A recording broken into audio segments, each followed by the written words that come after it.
ગુજરાતની અંદર છેલ્લા કેટલાક સમયથી પત્રિકાના કાંડ ચાલી રહ્યા છે। આ પત્રિકા કાંડની વચ્ચે અવારનવાર ભારતીય જનતા પાર્ટીના નેતાઓ વિખવાદમાં આવી રહ્યા છે।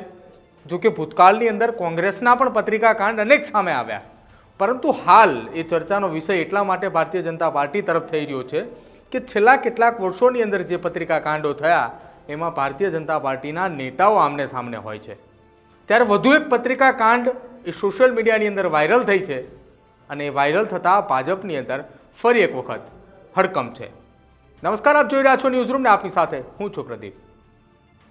ગુજરાતની અંદર હજુ એક પત્રિકા કાંડનો આખો મામલો એ શાંત નથી પડ્યો। હું વાત કરી રહ્યો છું અમરેલીની અંદર બનેલી ઘટના હજુ શાંત નથી થઈ।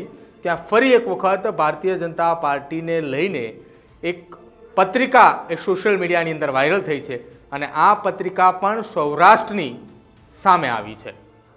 ન્યૂઝરૂમ આ પત્રિકાની પુષ્ટિ નથી કરી રહ્યું, પરંતુ સૌરાષ્ટ્રની પત્રિકા છે એ ચોક્કસ માની શકાય, કેમ કે તેની અંદર નામનો જે ઉલ્લેખ કરવામાં આવ્યો છે, જે વાતો કરવામાં આવી છે એ સૌરાષ્ટ્રને લઈને છે।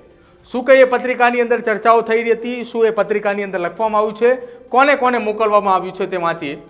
ગુજરાત ભાજપ સહ ઇન્ચાર્જ ધવલ દવેના પાર્ટીના શિષ્ટાચાર વિરુદ્ધના કારનામા લખવામાં આવ્યા છે। જય ભારત સાથે આપ સૌને પાર્ટીના આદરણીય વફાદાર કાર્યાધ્યક્ષ અને કાર્યકર્તાને જણાવવાનું કે રાજકોટ જિલ્લા ભાજપ પ્રભારી અને હાલમાં સંગઠન પર્વના પ્રદેશના ચૂંટણી સહ ઇન્ચાર્જ ધવલ દવેના કાળા કામોની યાદી સોંપી રહ્યા છીએ।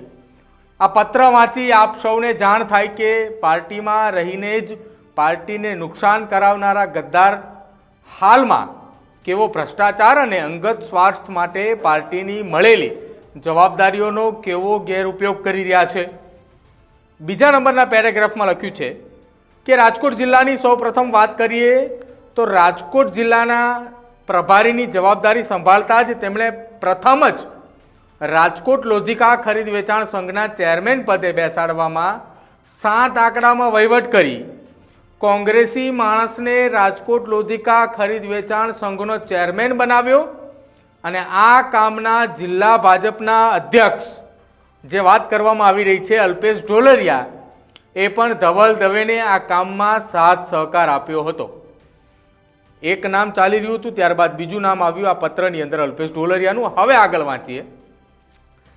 ત્યારબાદ આ ચારિત્રહીન ધવલ દવે મહિલા મોરચાના મહિલાઓ સાથે પણ સમાજમાં શોભે નહીં તેવા સંબંધો કેળવ્યાને શરાબ અને શબાબના શોખ પૂરા પાડવા રાજકોટ જિલ્લાના કાર્યકરોને લોભ લાલચ આપી આવા કાળો કામોમાં સાથ લીધો।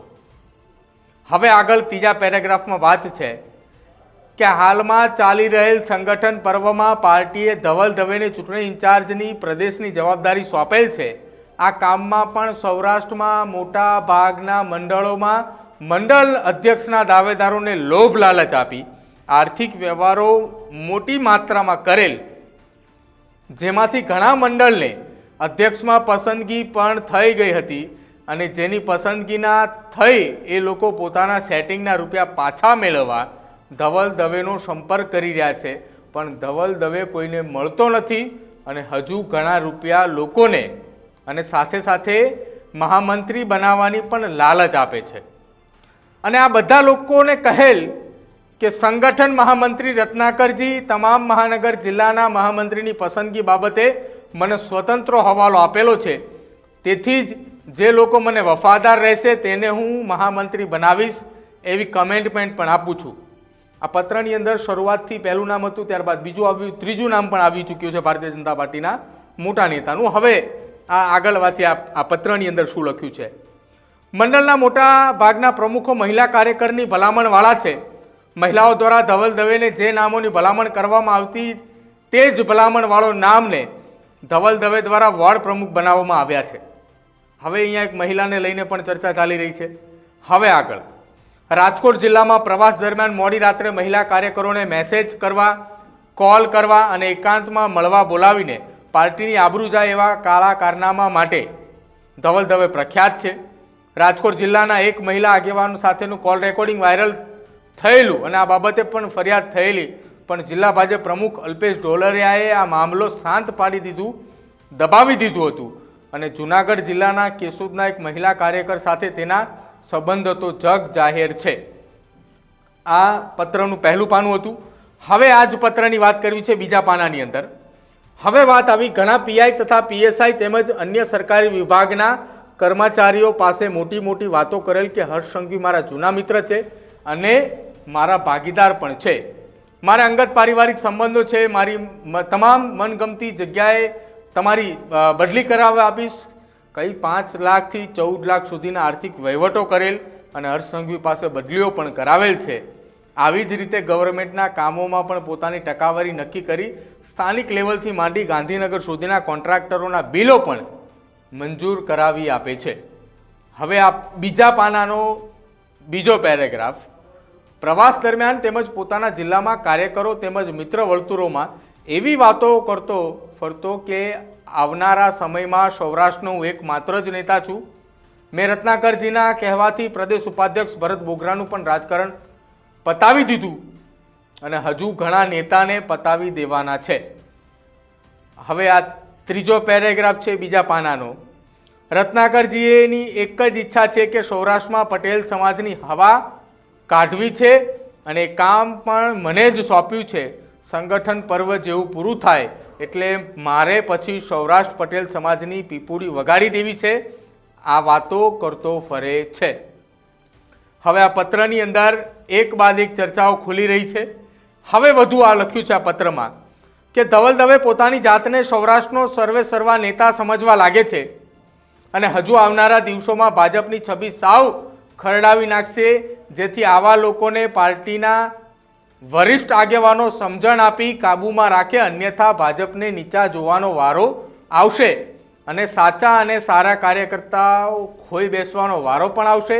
આપ સૌ પાર્ટીના વરિષ્ઠ આગેવાનો છો, તેથી આપ સૌને આ વાતની જાણ કરવી અમારી નૈતિક જવાબદારી છે અને હવે આપ સૌ આદરણીય લોકો ઉચ્ચ કક્ષાએ પાર્ટીનું આ બાબતે ધ્યાન દોરી ધવલ દવે તથા તેની સાથે સંકળાયેલી ટોળકી બાબતે યોગ્ય આખી આ બાબતનો નિર્ણય કરવા માટેની વિનંતી કરી છે. અને નીચે લખ્યું છે લિખિતન સૌરાષ્ટ્રના 25 વર્ષ જૂના પાર્ટીના કાર્યકરોનું એક વિશાળ વર્તુળ. હવે અહીંયા વિશાળ વર્તુળ કયું છે એ નથી લખવામાં આવ્યું, માત્ર 25 વર્ષ જૂના પાર્ટીના કાર્યકરોનું એક વિશાળ વર્તુળ લખવામાં આવ્યું છે. એની સંખ્યા ગમે એટલી હોઈ શકે એ નક્કી ના કરી શકીએ. હવે આ પત્રની નકલ રવાના જે કરવામાં આવી છે તેની વાત કરવી છે. આ પત્રની નકલ રવાના કરવામાં નીચે અહીંયા લખ્યું છે માનનીય પ્રધાનમંત્રી શ્રી નરેન્દ્ર મોદી, કેન્દ્રીય ગૃહમંત્રી અમિત શાહ, ભાજપના રાષ્ટ્રીય અધ્યક્ષ, ત્યારબાદ રાષ્ટ્રીય સંગઠન મહામંત્રી ભાજપ. હવે અહીંયા મહત્વની વાત છે મોહન ભાગવતજી સુપ્રીમો આરએસએસને પણ આ આખો લેટર જવા દેવામાં આવ્યો છે. ત્યારબાદ સંગઠનના ગુજરાતના પ્રભારી જે છે તે ગુજરાતના પ્રદેશના અધ્યક્ષ છે તેને પણ મોકલવામાં આવ્યું છે. સંગઠન મહામંત્રી ગુજરાતના અને સાથે મહામંત્રીઓ ગુજરાત પ્રદેશ ભાજપના તેને પણ ગુજરાતના તમામ સાંસદો અને ગુજરાતના તમામ ધારાસભ્યોને આ પત્ર એ મોકલવામાં આવ્યો છે. હવે આ પત્રની અંદર આપને જેમ મેં અહીંયા જણાવ્યું લિખિતન સૌરાષ્ટ્રના 25 વર્ષ જૂના પાર્ટીના કાર્યકરોનું એક વિશાળ વર્તુળ. સાહેબ આ વિશાળ વર્તુળ કોણ છે શું છે એ તો ખ્યાલ નથી, પરંતુ સોશિયલ મીડિયાની અંદર આ પત્રિકા હાલ વાયરલ થઈ રહી છે.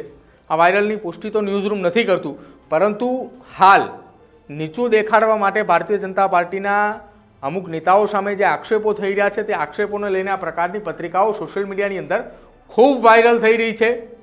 અમરેલીનો દાખલો મેં તમને આપ્યો, હજુ અમરેલીનો દાખલો એ શાંત નથી થયો. અમરેલીનો માહોલ હજી એ ચર્ચાઈ રહ્યો છે અને ચર્ચાની વચ્ચે ફરી એક વખત આ પ્રકારની સૌરાષ્ટ્રના રાજકોટની એક પત્રિકા સોશિયલ મીડિયામાં વાયરલ થઈ રહી છે.